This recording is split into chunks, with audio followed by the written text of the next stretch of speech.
حتتها وهي باختصار هنقضي يوم في منطقه من مناطق اسماعيليه، واول حته هي نفيشه الجمرك. النهارده هناكل ونحل فيها وهنشوف الاكل فيها رايق ولا هنتضايق. يلا اول حد نروح نفطر عنده هو التوأم. هناكل من عنده احلى شويه بطاطس جمبري ممكن ناكلها. جه بقى وقت التحليه هوديك عند احلى واجمد مكان ممكن تاكل من عنده شويه حلويات وحاجات مسكره كده تعلي لك الدوبامين وهو حلواني شيري، من الحاجات الكويسه اللي انت ممكن تاكلها بالسمنه البلدي. البسبوسه دي حلاوتها ان هم بيعملوها بسمنه بلدي، حرفيا بتحس ان هي حاجه معموله في بيت، فانا بصراحه بحبها جدا يعني. وعشان تعرفوا ان احنا مميزين في نفيشه، عندنا تقريبا من اكبر محلات الكشري هنا. هو انا على فكره مش هينفع اقول غير رايق عشان هتشوفوا دلوقتي ايه اللي هيحصل. بسم الله الرحمن الرحيم.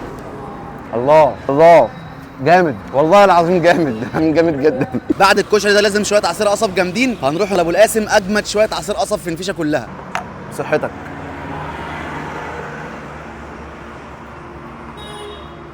بصوا بقى السندوتش ابو 10 جنيه دوت بيبقى السندوتش قد كده، فهو الحجم دوت ب 10 جنيه، عشان جيراني ولا حاجه، بس هم عاملين تتبيله كويسه حاطين بهارات. ده كده حجم الجمبري. وفي برضه على فكره جوه شوربه، وفي سندوتش صوبيا ب 20 جنيه. احنا كده في نفيشه زي ما انا قلت لكم ان احنا جامدين قوي. بكده الفيديو يكون خلص عن نفيشه. اكتبوا لي في الكومنتات تحت ايه المناطق اللي انتوا عايزين نجربها لكم. استنوني في حلقات جديده، ما تنسوش تصلوا على النبي. سلام.